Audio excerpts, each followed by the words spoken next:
Which transitions me into our next topic. I want to have a 2024 updated debate on sub versus dub.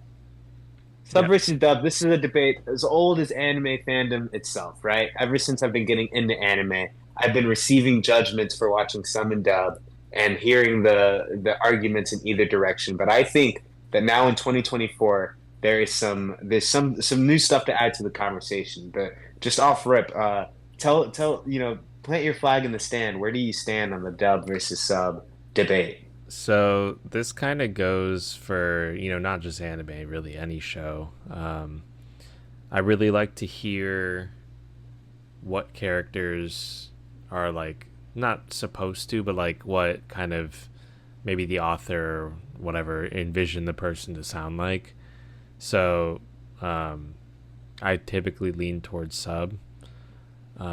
However, I know there are some good examples where the dub could be better. Like for example, uh, easy one, Dragon Ball Z, Goku sub Hmm. voice, like the actual voice actor, is so annoying. Crazy. Sounds insane.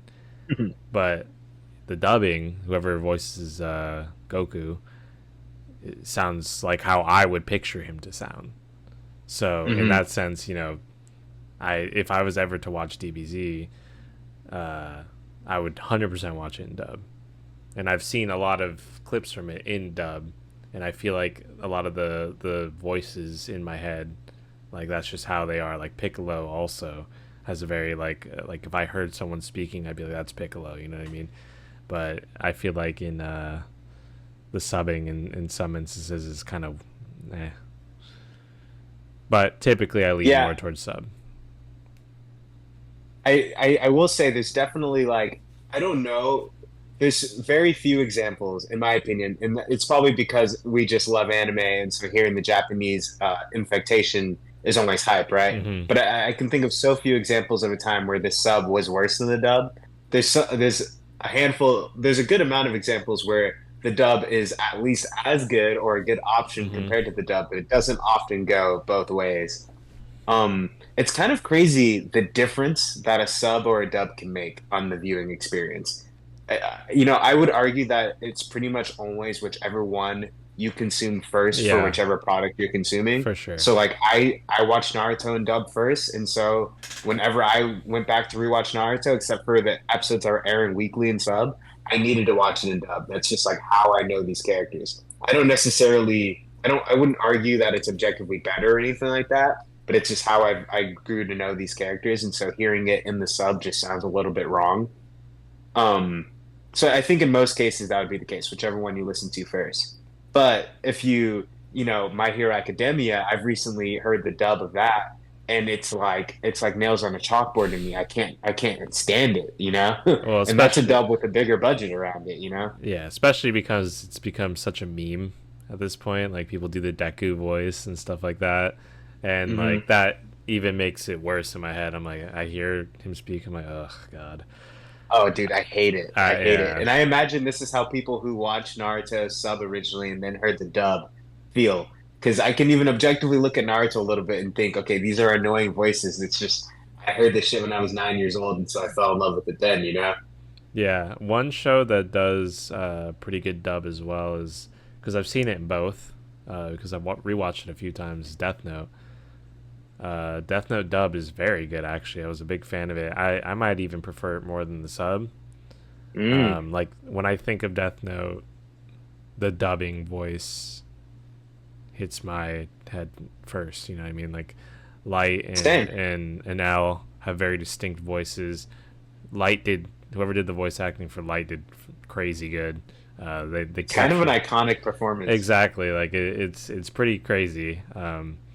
It's such a specific thing that he has to do in this dub and like interpret from the sub of delete and Yeah, like the long monologues because there's so many different versions of life. There's the calm one where he's talking to you. There's the inside voice, but then there's the manic killing spree yeah, voice. You know? yeah. When he kind of loses Yeah, it, and at the end too, when he has that whole like the reveal. like the meltdown. Yeah, and he's just laughing maniacally, and like like it's not an easy role to do, but No, yeah, whoever no, did you're it right.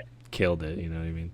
and they managed to do it without cringe. I don't Yeah, think that dubbing delivery of for all that he has to do, none of it ever really comes off cringe. It's there actually like very believable. there's only one moment that's been memed on, and I'm sure you've seen it. It's when he's sneakily writing names in the death note because he knows he's getting recorded, and then he's kind of describing how he's doing it, and then he says, "I take a chip and eat it."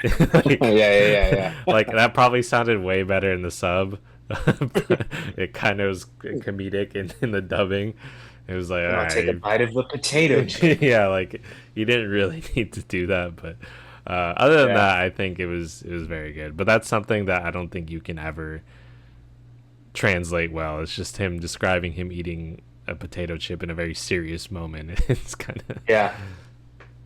No, there have been instances more recently of dubs in the last year that I've encountered that I think give this debate a run for its money. Now, I am still consuming stuff in sub pretty much constantly.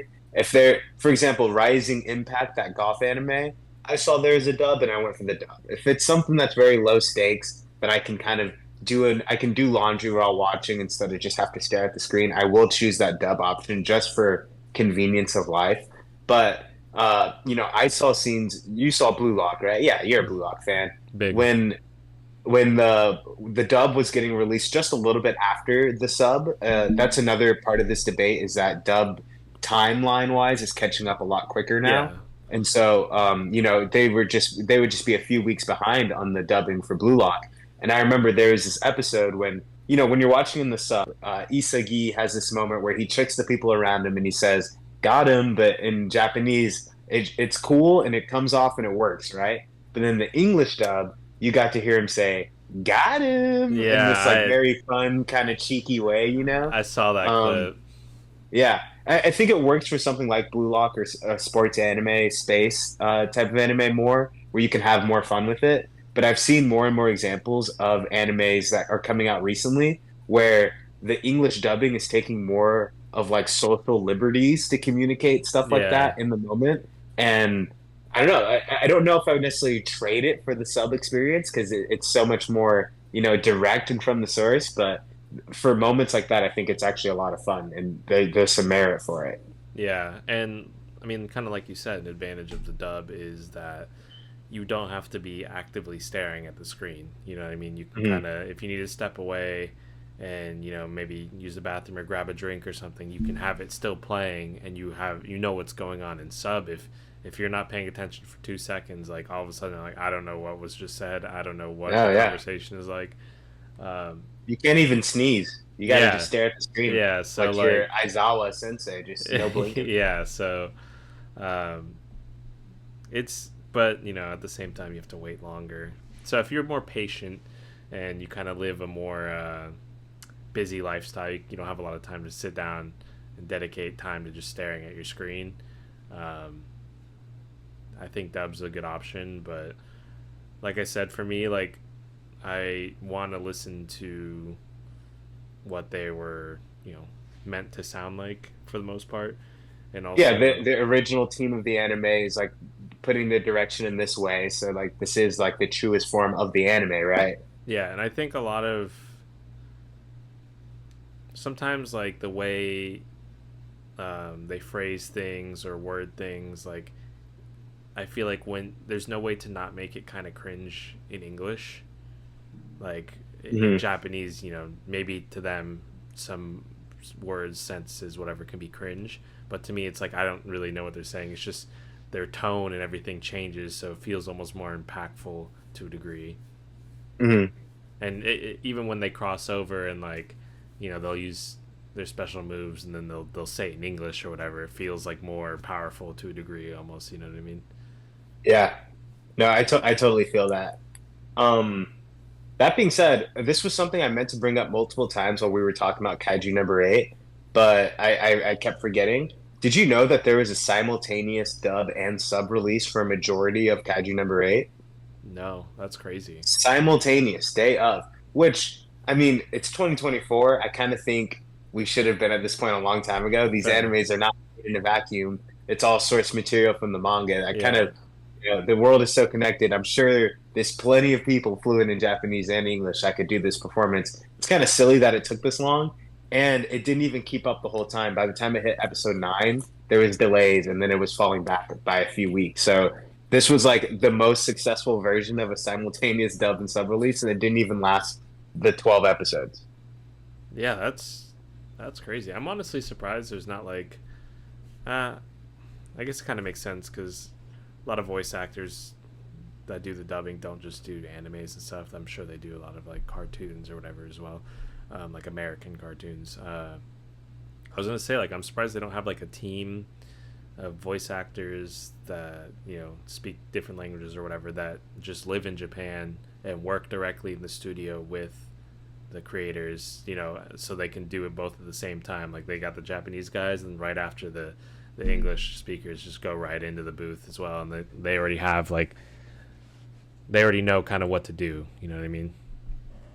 Yeah, yeah. I don't know what it is. I think that as far as voice acting goes, the industry is like experiencing a lot of changes all at once. And growing up, I don't know why I would just stare at the screen during credits, but I know that the dubbing pool for actors in the anime space, especially when we were growing up, is so small. Like there would be the same voice actors appearing in every single anime. I don't know who Justin Cook is or Carly Hunter, but those motherfuckers dub every anime you've ever seen. I mean, they're Naruto, Inuyasha, Bleach. It's like I see their names on every single thing. I still see their names popping up on stuff. They're producers of a lot of anime, but they also are the voice actors in so many of them. Sasuke is Yeah, this guy named Justin Cook. that's so Yeah, funny. I think yeah. I don't know, it's but hopefully the industry is opening up a little more because there's plenty of people that can take this on. for sure. I think it's kind of similar for a lot of the Japanese voice actors. Like I feel like, well, I notice this more with the ones with like very distinct voices, but like the actor that voices Dio. Like I've heard him in other animes. Then like I hear the voice, I'm like, that's Dio. Like you can just tell, and they've been in a No, few. yeah, that's true. So Hmm. I mean, I'm sure there's like I'm sure a lot of shows just want the kind of more reliable pick. You know what I mean? They know this person does a lot of work, and then they're trying to stay busy year round, so they end up just being in a million different things. Um, Yeah, it's definitely true. I know that for a fact. A lot of Japanese voice actors end up getting recycled, especially for a lot of the popular anime. Gojo's voice actor pops up in a lot of stuff that comes out right now. That's interesting how small the industry is. yeah, I mean, the voice actor that did Dio does a character in League of Legends in the Japanese voice acting of it. Uh, Hmm, Yeah, and a lot of people make skins of Dio for that character because that character is also just like a brawler or puncher, like stuff like that. So it kind of works. hmm. But yeah, it's Interesting. crazy. They're not even just doing animes; they're doing like everything, video games. Life of a voice actor is very busy, I'd imagine. Since this is, since we're discussing this in a public forum space, I just want to put this out there. I would love to be a voice actor. I think that's like a dream job. Unfortunately, I'm terrible at voices and impressions, as you can personally attest. But if anyone wants some cheap voice acting done, I'm your guy. I'll do it for free. Okay. I just want to voice it. I think that'd be awesome. You should put yourself on Fiverr, but like just All right. lower your rate compared to everyone. Yeah. All right. Here's my audition reel. Uh, this is my Dio impression. The world. How's Yeah, that? your phone will probably be blown up after this. Cast, you're not in the anime. You're still in real life. I know that was a bit atmospheric for you. Kagebushi no Jutsu. Jesus. That's my Naruto.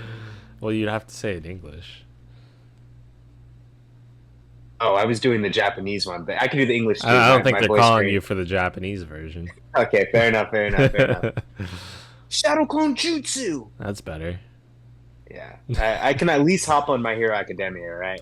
Yeah, you could. I mean, you don't have to do anything like, maybe not. You're not a main character, but maybe you have a couple lines of dialogue. There's a lot Yeah, of I'm gonna indie. audition for Serotape. That's crazy. There's a lot of indie video game, that want voice acting, and they don't have to be that good. You just have to have a decent microphone and say a couple lines. Fair.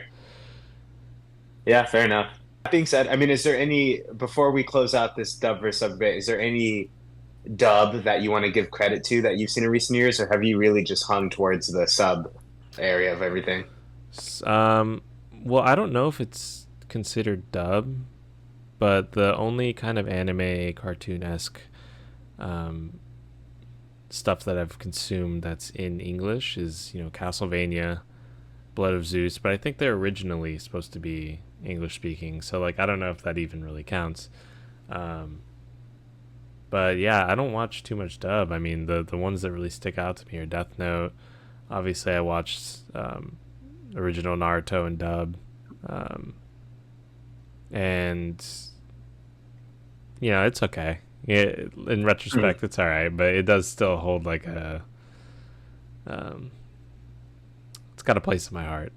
And then from what I've Dude, I seen, love like Guy Sensei in yeah, OG Naruto. yeah, he does. Kakashi Yeah, Sensei. Like there's just such a they have such strong choices, especially at the time. It's so no, charming. guy is awesome. I love the voice for Guy. And I guess I mean I've never seen Dragon Ball in its entirety, any of the series, but from what I've seen, what I remember seeing episodes growing up, like I feel like the dub is a little better. Sure. Yeah. I I think it's safe to say for now that sub is still taking the W here. Sub is still taking the dub over dub at this point. But I think that the gap is going to continue to be closer and closer. And probably 5 to 10 years, I think we're gonna start seeing some really good dubs. I think that pattern will start emerging as Kaiju has displayed. I think we're gonna get more simultaneous dub and sub releases, and as that happens, I think there'll be a bit of a competitive edge, and we'll start seeing some better dubs entering the space. Yeah, and as anime as a whole is getting more popular, I feel like. So as it gets more popular, more people are going to want to be voice actors, or want to get into that space if they're already a voice actor. Um, and yeah, I don't know. We'll see. I only hope for the best. All right. Well, at that point, I think that this is going to bring this conversation to a close. Uh, let's go. We got to go prep for the tropical storm that's knocking on our doorsteps, Cast. So, Yep. yeah, for that's been us. If you want to check me out, I've got the Darius Show podcast, and yeah, I'm on this YouTube channel and on TikTok. Give us a like, Cast. What do you have to tell them? I stream maybe like minimum like 3 days a week on Twitch. My name's Wizard Cast, no vowels in the wizard. And I also have my own separate YouTube that I post on there semi regularly. So feel free to check those out. And yeah, I think that's about it for us. All right. Have a good day, people. And remember, we love you. You are loved.